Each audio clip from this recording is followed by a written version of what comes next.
Now, one big concern for someone who is transitioning into a Medicare plan, especially right when they first become eligible, is a question that we get a lot, which is, can I keep my doctor that I had previously before I got through Medicare, whether that is through work or through a union or through spouse coverage or maybe even a health exchange? And the simple answer is definitely maybe.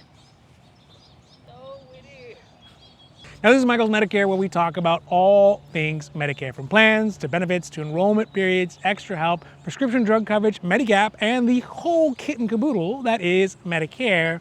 But before we get to it, don't forget to like and subscribe, because it helps the channel grow, but also because it'll help keep you up to date about the newest Medicare changes, the newest Medicare options, and ways to make more, better informed Medicare decisions. All right, here we go. Now, we are not going to get fully into the wild and woolly world of doctors' networks in this video specifically. That's going to be its own video and perhaps maybe even a series of videos. But here is the condensed version to get the answer if you can keep your doctors when you get on to Medicare, which is that doctors in the United States usually create networks which they will join to be able to negotiate with the insurance companies for a variety of things, but mainly money. And these networks can change from one insurance carrier to the next, from region to region, from state to state, and even within the same company from one plan to another. A plan with an employer coverage, for example, may be a completely different network of doctors than a health exchange plan or a plan that someone got on their own. Or even if they have a plan through Medicaid or Medi-Cal, as it's called here in California, all those doctors and all those networks may be different. So this means that keeping one's doctors once they have Medicare will really kind of break down to a couple of different scenarios and a couple of different choices. Of course, as I have said before, and I will probably say a bazillion times more, there are three main things that are important when it comes to any Medicare decisions. That is the doctors, that is the medications, and that is the cost. So with the doctors being one of that trifecta, they are always going to be a huge part of the decision about which plan somebody chooses or which Medicare options someone decides to go with. So let's talk about a couple of scenarios. The first, and really the easiest way that someone can keep their doctor, especially when they get onto Medicare, is to stay enrolled in just original Medicare. That is Medicare Part A and Medicare Part B put together. This is because it has been my experience that the vast majority of doctors in the United States are able to bill Medicare for their services. Now, they may choose not to because Medicare does typically pay lower than what they would get paid for the same procedure for that same patient if they had a private insurance plan through their employer. But when push comes to shove, most doctors will accept a person's Medicare card, you know, that beautiful red, white, and blue one, when they get their healthcare services. Now, the amazing thing about this is that there are not any networks under Medicare. That means if your doctor is willing and able to bill Medicare for the services they provide and willing and able to accept the level of compensation that Medicare pays, then really it's that simple. Just show up, slap down that Medicare card, and pay whatever the remaining costs are that are not paid by original Medicare. This is the same for specialists, right? You can, if they accept it and they're willing to pay and they're willing to accept the payment from Medicare, you can go see your specialist as well, and that's pretty easy.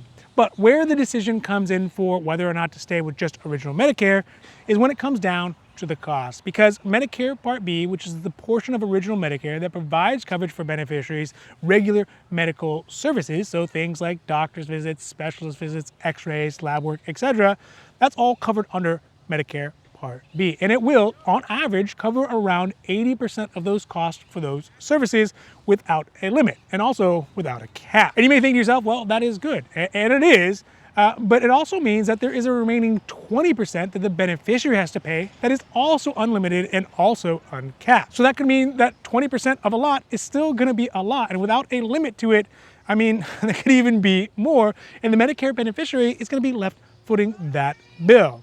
Now, one common option to help with all this is to choose a Medicare Supplement plan or a MediGap plan. And that can be any of the plans with the letters A, B, C, G, F, all those different letters. And the Medicare Supplement plan allows the beneficiary to stay with the original Medicare, to maintain a no network required policy with those doctors, and will also help pay some or almost all of the costs of that 20% that is not covered by original Medicare Part B. But of course, there is going to be a price for that. And that price is in addition to the monthly Medicare Part B premium premium that everyone has to pay, which is $174.70 a month. And the range for these MediGap plans can range anywhere from $100 to well above $100, $200, $300, $400 a month, depending on which plan and which letter plan somebody chooses, and also which carrier.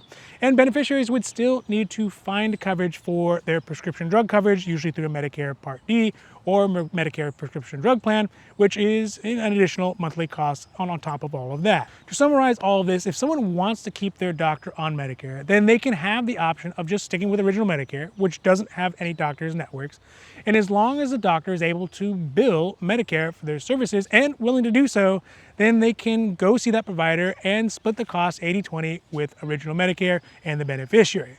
Now, if there are concerns about that 20%, then a MediGap plan can be had to help cover that 20%, and the network situation still stays the same. So that means there is no network, and also that means that this is a situation where it is the easiest possible way to keep one's doctor once you transition into Medicare. Now, an alternate option for somebody who has both Medicare Part A and Part B is a Medicare Advantage plan, which is very similar to the types of health plans that a person would have had prior to getting on Medicare. And those can be HMOs, and those can be PPOs, and even a couple other versions of those plan types. This one will have networks, and it's where keeping one's doctor gets a little bit murkier. What that means is that in practice, if somebody wants to keep their doctor, or doctors if there's multiples of them, and they want the benefits of enrolling into a Medicare Advantage plan, it would be necessary to figure out which network the doctor or doctors are part of and ensure that when you enroll and choose your Medicare Advantage plans, it has those networks as well as all the doctors in the same networks. So the real complexity for Medicare Advantage comes in is with the networks, because when somebody has many doctors, or a doctor and many specialists, or just one doctor and one specialist who they need to see, but they are in separate, disparate doctors' networks, then that's where the tough choices come in. So under the HMO health plan style, which is the majority of Medicare Advantage plans, at least here in Southern California, a person's primary care doctor are usually the only people who can make referrals to go see other types of doctors and specialists. Furthermore, without specific express permission from the network that the primary care doctor is in, those doctors cannot make referrals to specialists or services that are also not within the same network. Primarily, it's a money thing. So if you have a hodgepodge of doctors and specialists who are in various and sundry doctors' networks, then finding a plan that has a network that includes all of those doctors can get exponentially more difficult for each and every doctor or specialist that is added to the group. Initially, this is where we will usually see the biggest difference which networks doctors are in between a work insurance and a Medicare Advantage plan, because work plans tend to pay doctors much more for their services, which means that a work plan will have a lot of doctors or all the doctors in the same network, but on a Medicare Advantage plans, that can also not be the case. And usually it is not the case, which puts the client in a less than favorable spot, or even perhaps a dilemma where they have to decide which is more important. The benefits of the Medicare Advantage plan that has some of their doctors in one network and others of their doctors in another, but they can't actually see both. I often compare this kind of decision to a Rubik's Cube style situation where you just can never seem to get that last color all on the right side. So why would anyone go through all the pain in the rear of getting a Medicare Advantage plan if it is such a hassle to keep one doctor? Well, the benefits to a Medicare Advantage plan are seen as favorable, at least for our clientele, as well as the fact that there are caps to the total yearly cost that someone can spend in a year on their healthcare services, and also up out-of-pocket max, and a Medicare Part D plan is usually included in the Medicare Advantage plans. And most of the ones that are available here in Southern California will not have an extra monthly premium or a monthly cost on top of the normal Medicare Part B cost, meaning that in most situations, it's going to cost less than if they go with a MediGap plan. So the long and short of all of this is somebody who has many doctors, it can be a lot harder to ensure that all of them are going to be able to be seen once someone chooses a Medicare Advantage plan. But if it is just one doctor, then usually that's not a big deal. Most of those doctors are in one of the plans. You just got to find one that they are in. Now, to sum up those three different options and answer the question as whether you can keep your doctor on Medicare, in the first iteration, if someone just takes original Medicare, the answer is more than likely going to be yes, you can keep your doctor, if that doctor is willing and able to bill Medicare for their services. Additionally, there is not going to be a network, but there is going to be that 20% coinsurance the beneficiary has to pay without a limit. So there's that. That one, pretty easy. Second to do is very, very similar, except for the fact that they take original Medicare and get a MediGap to help pay for that 20% that is not covered by original Medicare. But again, there are no networks, so that one is actually still pretty easy as well to keep your doctor. Now, the third scenario is to choose a Medicare Advantage plan that will have some benefits as far as cost and care, but it will have trade-offs and some extra steps to ensure that the doctor is in the network. And furthermore, that doctor and any other additional specialists are in the same network, so they can be referred to under the Medicare Advantage plan. So there are those extra steps where it's not 100% yes, it's not 100% no, but it just takes some extra work to figure out which plans have all your doctors and specialists put together.